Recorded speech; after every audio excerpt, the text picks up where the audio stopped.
Bismillahirrahmanirrahim. Assalamualaikum warahmatullahi wabarakatuh. Waalaikumsalam. Alhamdulillahirabbil alamin wassalatu wassalamu ala sayyidina Rasulillah wa ala alihi wa sahbihi ajma'in, amma ba'du. Yang kami muliakan pimpinan Pondok Pesantren Darut Taqwa Al Khairiyah Nahdlatul Watan Teguh yang alhamdulillah hadir di tengah-tengah kita pada kesempatan hari ini. Baik pemirsa Pandawa NW Official dimanapun berada, kembali tentunya bersama saya Muhammad Samsul Hidir, tentunya di program Ada Apa di Ramadan. Tentunya di Ada Apa di Ramadan kali ini seperti biasa kita akan menjawab pertanyaan-pertanyaan seputar Ramadan yang tentunya sudah dilayangkan oleh pemirsa Pandawa NW Official yang ada di rumah, dan tentunya akan dijawab langsung oleh narasumber tetap kita, yaitu yang kami muliakan Al-Ustaz Purnawijaya Kiha MSc. Baik, tanpa mengulur waktu lagi, langsung saja Ustaz kita akan ini sudah dirangkum beberapa pertanyaan yang akan dijawab tentunya pada hari ini. Yang pertama Ustaz, bagaimana hukumnya kalau kita berkumur-kumur, baik itu saat berwudu atau di luar wudu? Lalu terus saya juga sering merasakan ini Ustaz, berasa bersisa dia begitu. Nah, ini apakah kita harus berludah sampai dia tidak terasa lagi ada air, atau apakah bagaimana ini Ustaz? Silakan. Ya, bismillahirrahmanirrahim. Alhamdulillah wassalatu wassalamu ala sayyidina Rasulillah amma ba'du. Pemirsa Pandawa NW Official yang kami muliakan dan Ustaz Syamsul Hidir. Jadi terkait dengan pertanyaan bagaimana hukumnya air atau rasa air yang tersisa setelah berkumur-kumur, apakah kemudian kita harus berludah dulu sampai hilang itu baru kita bisa nelen ludah gitu? Kita jawab bahwa rasa dingin yang terjadi ketika kita berpuasa kemudian masuk air di mulut kita karena berkumur-kumur, ya, ketika berwudu terutama, itu adalah athar. Jadi itu adalah athar. Kalau di dalam berwudu itu hukum daripada berkumur-kumurnya tetap disunnahkan bagi orang yang berwudu tersebut, ya. Tapi kalau sengaja, ya tentu saja tidak dianjurkan. Misalnya hanya untuk kumur-kumur gitu biar dingin mulutnya, tidak dianjurkan. Kenapa? Karena nanti takutnya justru ketelan gitu airnya gitu. Jadi kalau tidak ada hajat yang menuntut kita, ya tidak diutamakan atau tidak dianjurkan untuk berkumur-kumur itu. Tapi kalau berwudu, yang mana itu adalah bagian dari sunnah wudu atau sunnah-sunnah berwudu, maka kita lakukan dia, dan yang tersisa, rasa yang tersisa itu hanyalah athar. Jadi tidak usah harus berludah kanan kiri sampai betul-betul kembali rasanya, tidak usah. Kenapa? Karena itu athar, bukan air wudunya. Jadi athar di dalam mulut kita karena dia bertemu dengan air, mulut kita yang sudah sekian lama tidak mengunyah, sekian lama tidak mengkonsumsi sesuatu, itu kan menimbulkan hawa panas. Jadi menimbulkan hawa panas karena yang kita keluarkan juga karbon dioksida, maka ketika masuk air dia jadi terasa dingin. Nah, dan itu normal saja, wajar saja. Maka silahkan saja gitu untuk menelan ludah seperti biasa gitu. Tidak usah sering-sering berludah, karena itu nanti akan mengakibatkan efek yang dehidrasi dan lain sebagainya, terutama apalagi di musim panas misalnya, ya. Nah, jadi itu hanyalah athar dan tidak membatalkan wudu, ya. Jadi tidak membatalkan wudu. Nah, kalaupun ada rasa-rasa kok seperti rasa air gitu yang tertelan, ya kalau memang sudah dibuang semua, maka da'ma yaribuk ila ma la yaribuk. Tinggalkan apa yang meragukanmu dan yakinlah gitu bahwa itu bukan air, itu hanyalah athar, dan silahkan normal seperti biasa untuk menelan ludah dan lain sebagainya. Demikian, Allah Ta'ala. Terima kasih Ustaz. Tapi ini ada sedikit permasalahan Ustaz, ini juga saya beberapa kali mengalami ini. Mengenai berkumur-kumur, seringkali ketika kami berkumur-kumur, ketika mengeluarkan airnya terkadang ada darah, terkadang gusi berdarah.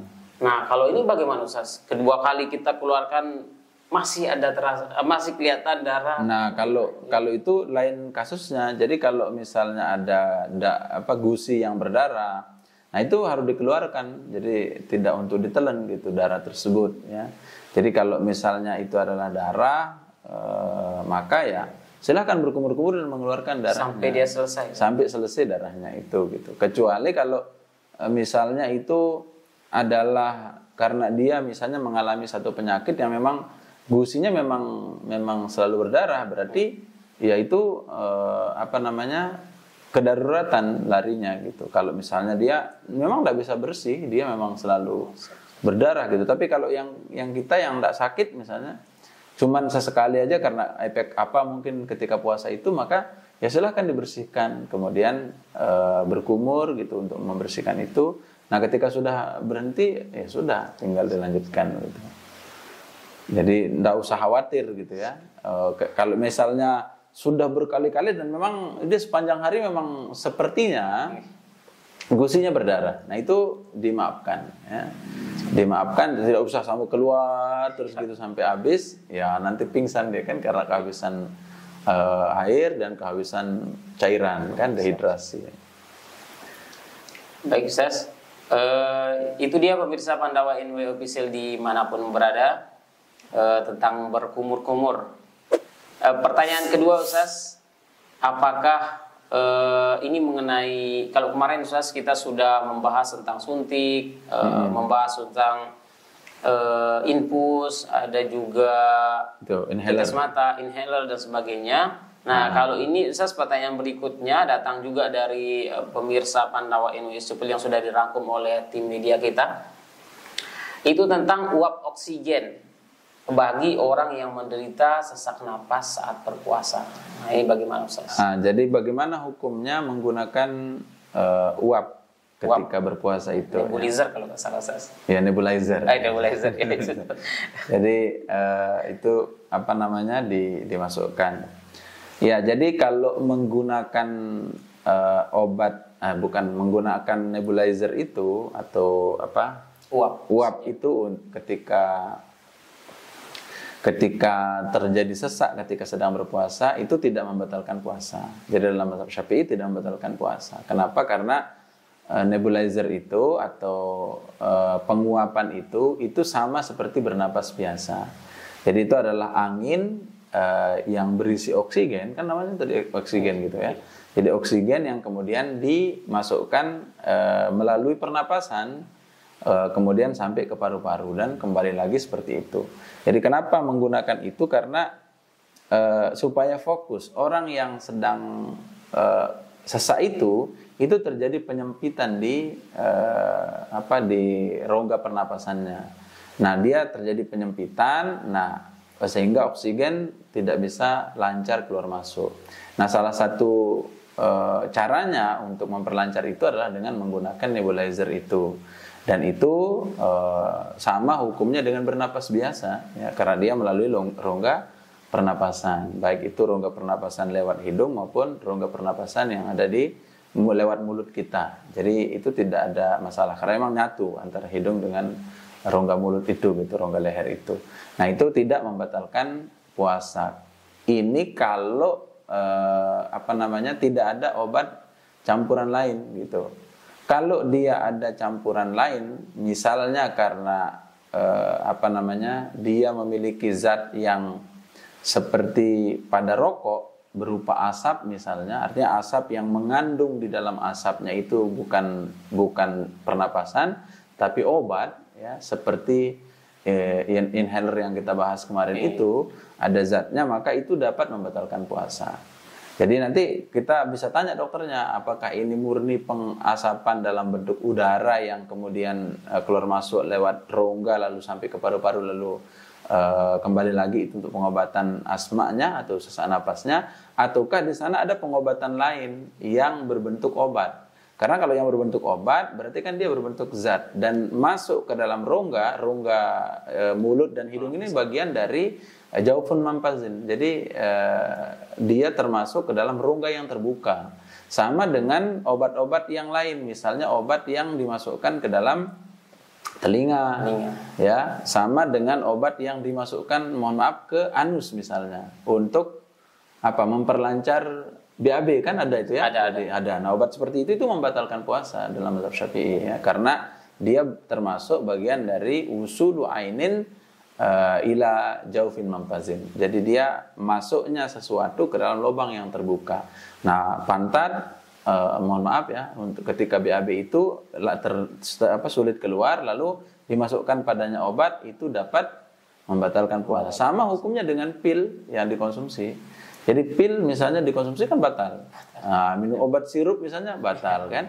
Nah, maka dikadalah nanti puasanya di waktu yang lain. Nah, sama dengan yang ini gitu ya.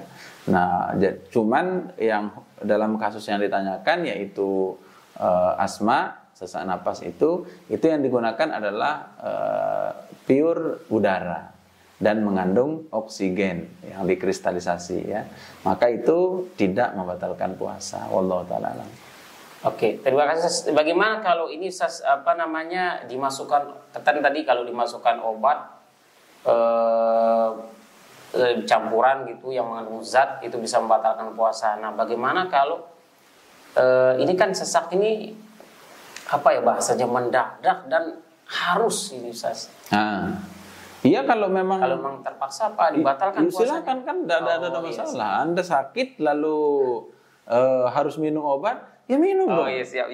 Begitu sama. Jadi minum pil ya sama, minum sirup sama juga gitu. Sama yang BAB tadi, daripada nggak bisa keluar dan akan mengakibatkan penyakit yang komplikasi misalnya, ya silahkan batalkan saja. Kan ada ayatnya, wa in kuntum maridun aw ala safarin fa iddatun min ayyamin ukhra. Kalau engkau dalam keadaan sakit atau dalam kondisi musafir, fa iddatun min ayyamin ukhra, maka silahkan nanti dikada di hari yang lain. Nah, kan itu ketentuannya. Jadi tidak perlu repot-repot, tidak usah repot-repot gitu.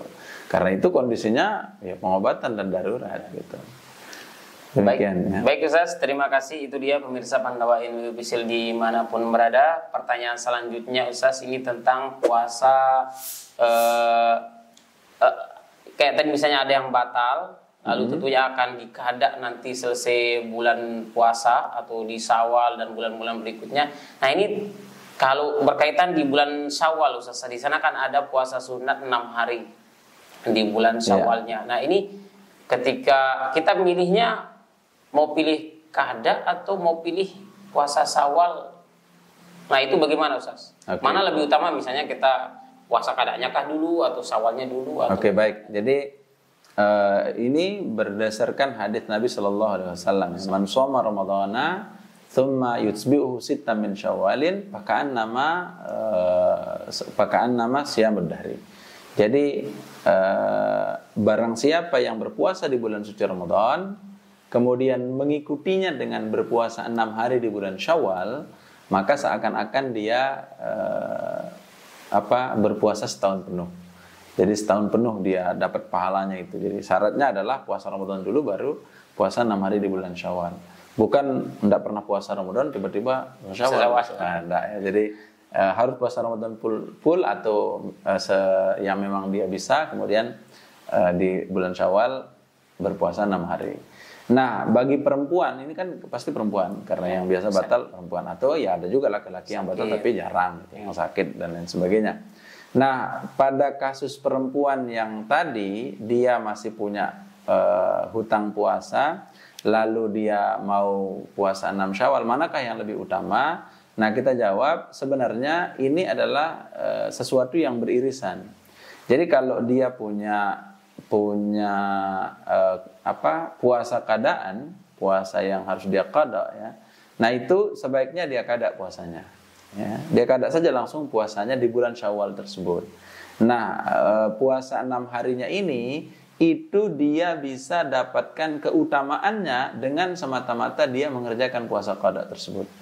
Jadi dengan dia melakukan puasa keadaan di sana itu, dia sudah mendapatkan keutamaan yutbi'uhu sita min Syawal itu ya.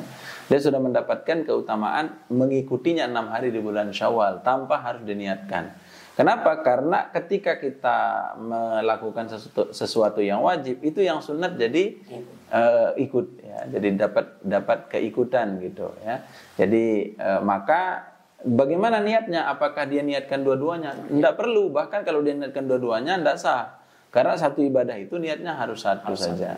Nah, maka dia niatkanlah untuk mengqada puasanya yang tertinggal, tetapi amalannya itu sudah bisa masuk dalam keumuman lafaz yutbi'uhu sittam min Syawal itu. Jadi umum sekali lafaz Nabi yang mengatakan mengikutinya 6 hari di bulan Syawal. Nah, jadi berpuasa wajib seakan-akan dia mengikuti 6 hari di bulan Syawal, berarti dia mendapatkan keutamaan puasa 6 hari di bulan Syawal tersebut. Demikian Allah Ta'ala. Baik, itu dia pemirsa Pandawa Indonesia Official dimanapun berada. Bayar utang tentunya lebih utama ya, lebih utama daripada bersedekah. Okay, bersedekah ya. Ini dia sedekah banyak-banyak gitu, ya, tapi utangnya numpuk. Apalagi udah jatuh tempo. Utangnya dipakai untuk sedekah lagi, lebih parah. Ya. Karena kita tidak tahu bahwa memang tidak wajib bersegera untuk mengqada puasa Ramadan itu, ya tidak wajib, tetapi kita tidak pernah tahu umur kita sampai kapan. Kita tidak pernah tahu sampai kapan kita akan mampu untuk mengqada puasa tersebut. Kita tidak pernah tahu itu ya. Maka ya sebisa mungkin kalau memang memungkinkan di sana untuk melakukan puasa itu, ya sudah lakukan saja. Nah, kalau misalnya sudah habis puasanya, misalnya tadi yang tertinggal 10 hari gitu. Nah, lalu 10 harinya dia selesai. Kan masih ada 20 hari bulan Syawal itu ya, atau 19 harinya. Masih ada. Nah, dia masih bisa melakukan 6 hari bulan Syawal itu gitu. Dan itu lebih utama lagi ya. Dan lebih utama lagi dia untuk mana sudah melakukan kewajiban qada puasanya sekaligus berpuasa sunnah yutbi'uhu sittam min Syawal itu ya. Demikian Allah. Terima kasih Ustaz. Pemirsa Pandawa NW Official dimanapun berada, pertanyaan selanjutnya ini tentang fidyah Ustaz. Siapakah yang harus melakukan fidyah? Kapan dan kepada siapa kita membayar fidyah? Oke, baik. Jadi fidyah itu adalah pengganti daripada puasa atau kadang merupakan denda daripada meninggalkan puasa. Nah, fidyah itu ada yang fidyah karena bertemunya 2 Ramadan, ada yang fidyah karena melakukan sesuatu atau meninggalkan berpuasa karena sesuatu gitu. Nah, ini ada kategorinya. Nah, yang pertama adalah fidyah karena bertemunya 2 Ramadan. Jadi jika ada puasa qada yang belum diqada di tahun setelah Ramadan itu, di bulan-bulan setelah Ramadan itu, ketemu lagi dia dengan puasa berikutnya atau bulan Ramadan berikutnya, maka selain kewajiban mengqada puasa tersebut, dia juga terkena fidyah. Nah, jadi terkena fidyah, itu yang pertama. Yang kedua, ada fidyah karena meninggalkan puasa karena kekhawatiran terhadap orang lain. Jadi kekhawatiran terhadap orang lain, di mana hal ini terjadi pada wanita hamil dan menyusui.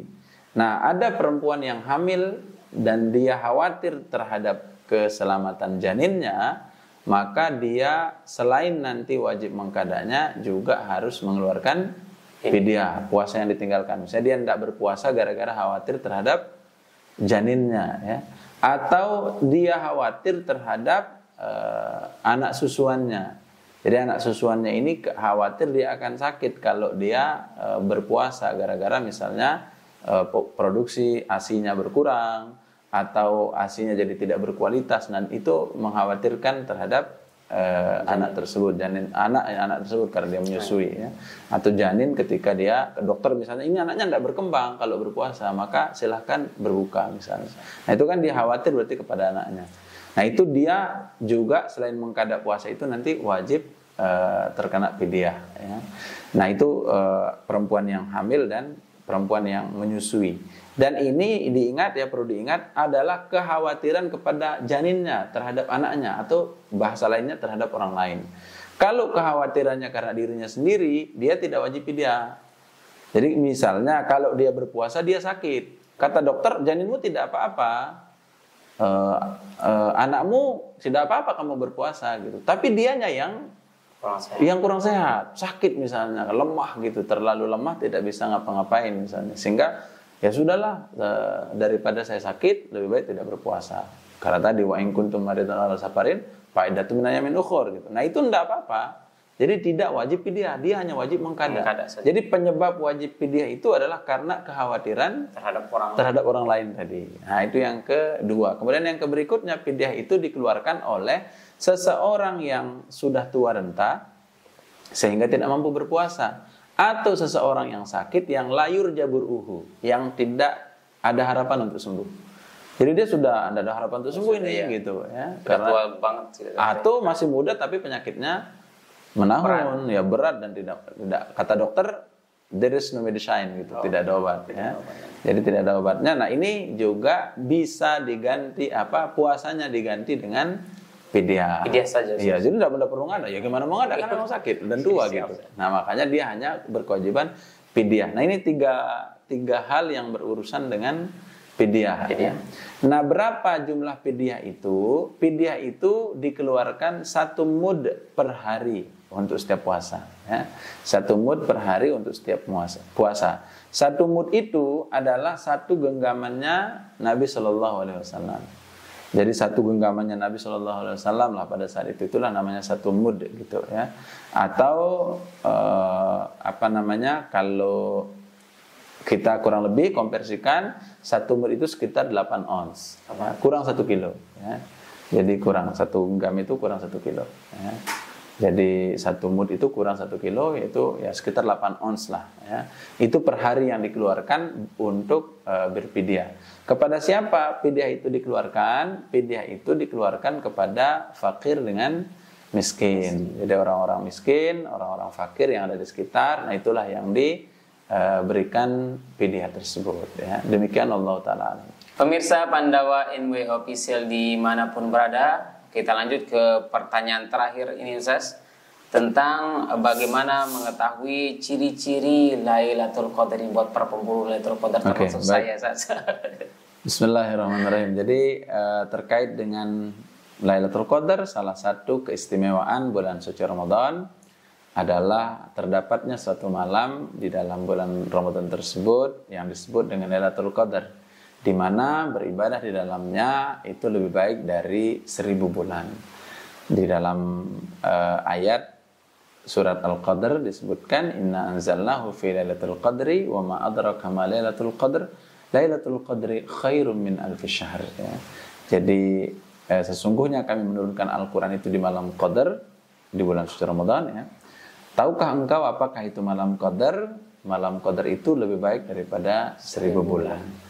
Nah, ini adalah keistimewaan yang diberikan kepada kita umat Nabi Muhammad SAW, karena umat-umat terdahulu tidak mendapat umurnya panjang-panjang. Jadi umur mereka panjang-panjang, ibadahnya jadi banyak gitu, jihadnya juga banyak.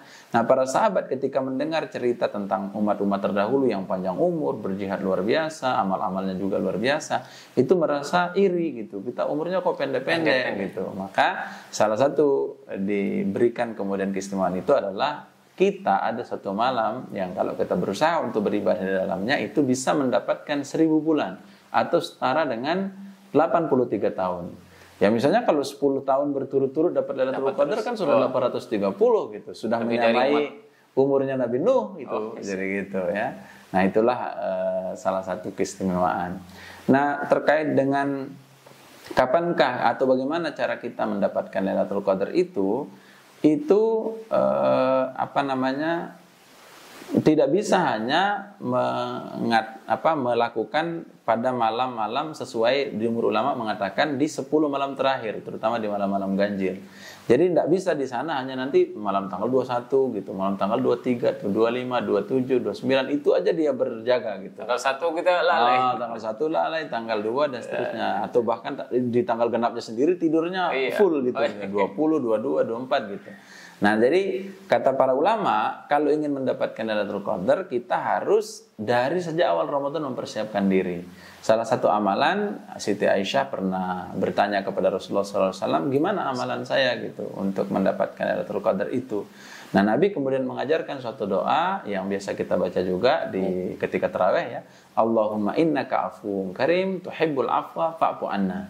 Kita tambahkan ya karim gitu biar sama-sama karim akhirnya gitu ya. Allahumma innaka afuwun karim tuhibbul afwa fa'fu anna ya karim. Jadi itu kita baca dan itu riwayatnya sahih dari Rasulullah sallallahu alaihi wasallam. Nah, terkait dengan kapan atau bagaimana menentukan Lailatul Qadar itu, gimana ciri-cirinya? Nah, ini banyak sekali pendapat para ulama. Mungkin salah satunya bisa dirujuk di dalam konten ceramah singkat ya, Mutiara Hikmah Ramadan, itu yang membahas tentang rumus mendapatkan. Ada rumusnya, Ustaz? Ada rumusnya. Dan itu anak-anak kita sudah bahas itu dalam konten Mutiara Hikmah Ramadan. Ya, demikian barangkali jawaban kita untuk pertanyaan yang terakhir ini. Mudah-mudahan ada arti dan manfaatnya bagi kita semua. Wallahu ta'ala a'lamu bishawab wa ilaihi al-marji wal ma'ab. Baik, terima kasih Ustaz. Itu dia pemirsa Pandawa Official dimanapun berada. Semoga tentunya jawaban-jawaban yang sudah disampaikan oleh narasumber tetap kita, semoga tentunya bermanfaat buat kita semua di dunia dan di akhirat. Saya atas nama pembawa acara Muhammad Samsul Hidayat dan narasumber pamit undur diri dari hadapan pemirsa semuanya. Terima kasih, mohon maaf. Wallahu muwaffiq wal hadi ila sabilir rasyad. Assalamualaikum warahmatullahi wabarakatuh.